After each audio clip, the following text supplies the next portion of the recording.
नमस्ते बच्चों, क्लास 7। अब हम हिंदी फर्स्ट पढ़ेंगे। इसके पहले हम हिंदी सेकंड पढ़ रहे थे। हिंदी फर्स्ट में हमारा 5 चैप्टर तक हो गया था। आज हम 6 स्टार्ट कर रहे हैं। चैप्टर का नाम है आपका रक्त और हमारा शरीर।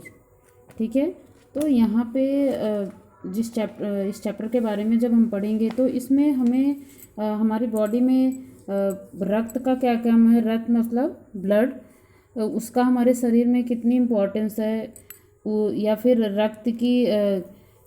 रक्त किस प्रकार से हमारे शरीर में काम करता है, उसमें अगर कोई प्रॉब्लम आ जाती है तो हमारे शरीर को क्या नुकसान हो सकता है।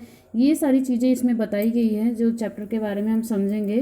तो ये चैप्टर एक प्रकार से समझो आपका साइंस से रिलेटेड है, जो कि हिंदी में दिया हुआ है। आपको एक कहानी के माध्यम से ब्लड के बारे में समझाया गया है, जिसमें हम पढ़ेंगे। दिव्या अनिल की छोटी बहन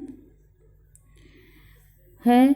यूं तो वह शुरू से ही कमज़ोर है, लेकिन इधर कुछ दिनों से उसे हर समय थकान महसूस होती रहती है। मन किसी काम में नहीं लगता। भूख पहले से कम हो गई है। अस्पताल में उसे डॉक्टर ने देखा तो कहा, लगता है दिव्या के शरीर में रक्त की कमी हो गई है, जांच कराकर देखते हैं। यह कहकर उन्होंने दिव्या को रक्त की जांच के लिए पास के एक कमरे में भेज दिया। वहाँ अनिल को अपनी ही जान पहचान की डॉक्टर दीदी दिखाई दी। डॉक्टर दीदी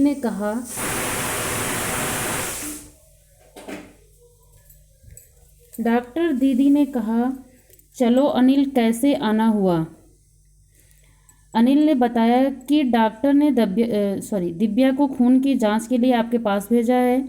इतना सुनते ही डॉक्टर दीदी ने दिव्या की उंगली से रक्त की कुछ बूंदें एक छोटी सी शीशे में डाल दी और स्लाइड पर लगा दी। फिर अनिल से बोली, अनिल, तुम कल अस्पताल से रिपोर्ट ले जाना। ठीक है, तो यहाँ पे क्या है कि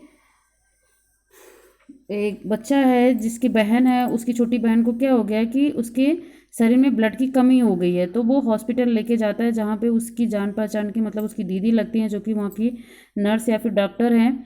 तो वो उसकी ब्लड की जांच करती हैं। तो यहाँ पे एक शब्द आया था आपका स्लाइड।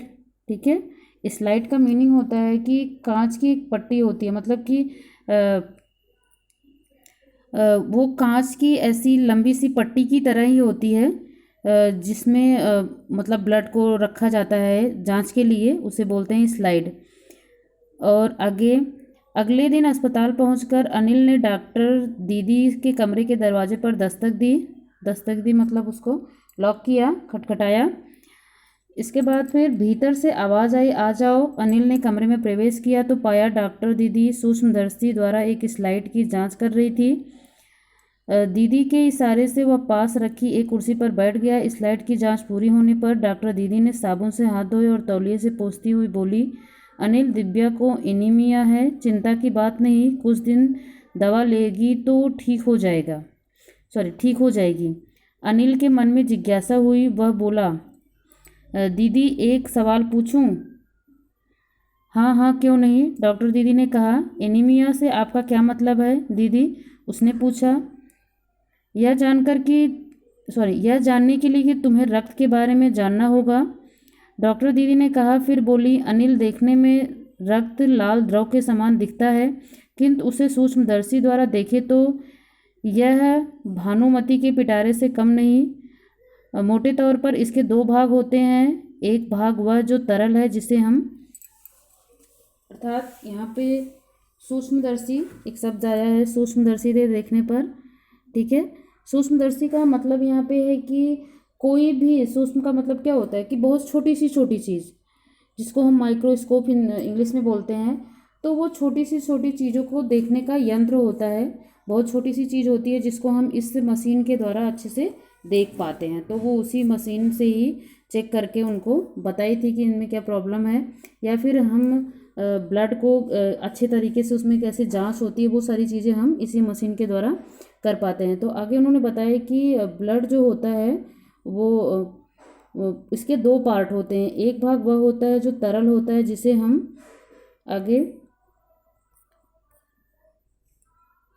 जिसे हम प्लाज्मा कहते हैं। दूसरा वह जिसमें छोटे बड़े कई तरह के कण होते हैं। कुछ लाल, कुछ सफ़ेद और कुछ ऐसे जिनका कोई रंग नहीं है, जिन्हें बिम्बार्ड अर्थात प्लेटलेट कण कहते हैं।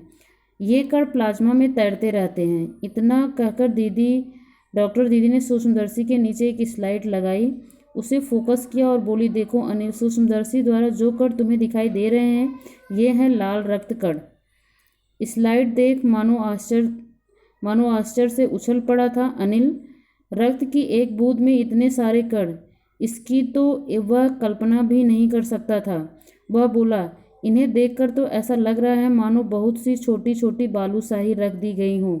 बालूशाही एक खाने का वो होता है, मीठा पदार्थ है वो, ठीक है, जो कि गोल गोल सा होता है और बीच में उसके ऐसे थोड़ा दबा हुआ सा पार्ट होता है। आगे, हाँ दीदी बोली, लाल कण बनावट में बालूशाही की तरह होता है, गोल और दोनों तरफ अवतल, बीच में दबे हुए अर्थात वो गोल सा होता है अवतल और बीच में थोड़ा दबा होता है। रक्त की एक बूंद में इनकी संख्या लाखों में होती है। यदि हम 1 मिलीलीटर रक्त लें तो उसमें हमें 40 से 55 लाख कण मिलेंगे। इनके कारण ही हमें रक्त लाल रंग का नज़र आता है। ये कण शरीर के लिए दिन रात काम करते हैं। सांस लेने पर साफ हवा से जो ऑक्सीजन तुम प्राप्त करते हो, उसे शरीर के हर हिस्से में पहुंचाने का काम इन कणों का ही है, जिनका जीवन काल लगभग 4 महीने होता है। 4 महीने के होते होते नष्ट हो जाते हैं, लेकिन एक साथ नहीं, धीरे धीरे, कुछ आज, कुछ कल, कुछ उसमें अगले दिन, तब तो कुछ ही महीनों में ख़त्म हो जाते होंगे, अनिल ने कहा। यह सुनकर डॉक्टर दीदी मुस्कुरा उठी, बोली, नहीं, ऐसा नहीं होता। शरीर में हर समय नए कण बनते रहते हैं, जो नष्ट कणों का स्थान ले लेते हैं।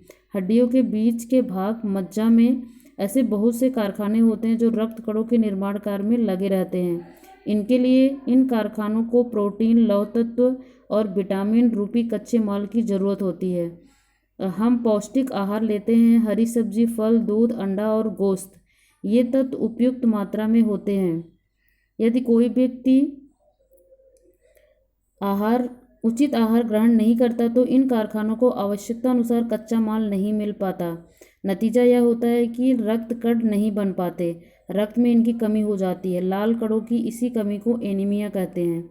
अर्थात जो हमारा ब्लड होता है, उसमें जो लाल पदार्थ दिखाई देता है, उसकी जब कमी हो जाती है हमारे ब्लड में, तो क्या हो जाता है, एनीमिया रोग हो जाता है। ठीक है। और यहाँ पे इन्होंने बताया कि हड्डी में, जैसे यहाँ पे था, हड्डियों के बीच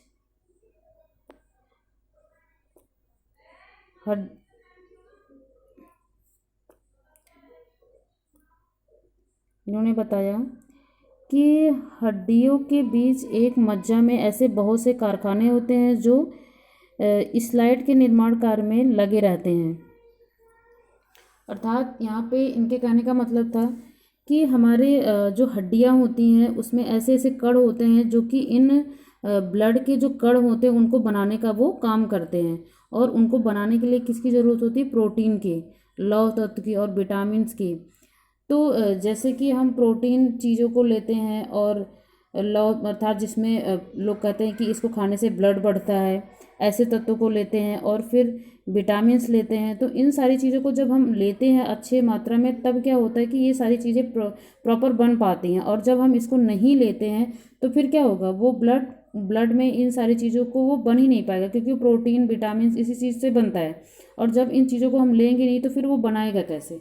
तो फिर क्या होता है, फिर इन चीज़ों की हमारे ब्लड में कमी हो जाती है। तो वही क्या होता है, जब कमी हो गई तो वो प्रॉपर ब्लड हमारा बन नहीं पाया, तो और फिर हमें कौन सा रोग हुआ, एनीमिया। आगे, तो क्या संतुलित आहार लेने मात्र से हम एनीमिया से बचे रह सकते हैं, अनिल ने सवाल किया। दीदी बोली, हाँ, यह कहना काफ़ी हद तक सही होगा। यूँ तो एनीमिया बहुत से कारणों से हो सकता है, किंतु हमारे देश में इसका सबसे बड़ा कारण पौष्टिक आहार की कमी है। इसके अलावा इस रोग का एक और बड़ा कारण है पेट के कीड़ों का हो जाना है। ये कीड़े प्रायः दूषित जल और खाद्य पदार्थों द्वारा हमारे शरीर में प्रवेश करते हैं। अतः इनसे बचने के लिए यह आवश्यक है कि हम पूरी तरह से बनाए गए खाद्य पदार्थ ही ग्रहण करें। पूरी सफाई से बनाए गए खाद्य पदार्थ ही ग्रहण करें। भोजन करने से पूर्व अच्छी तरह से हाथ धो लें और साफ पानी ही पिए। और हाँ, अनिल, एक किस्म के कीड़े भी हैं जिनके अंडे जमीन की ऊपरी सतह में पाए जाते हैं। तो यहाँ पे इन्होंने बताया कि ब्लड में जो हमारी प्रॉब्लम हो जाती है या फिर हमें जो रोग होता है, तो उसके और भी कई कारण हैं जिनकी वजह से हमारे शरीर में ऐसी प्रॉब्लम आती है। इसके अगले पार्ट को हम अगले वीडियो में पढ़ेंगे। आज के लिए हमारा इतना ही। धन्यवाद।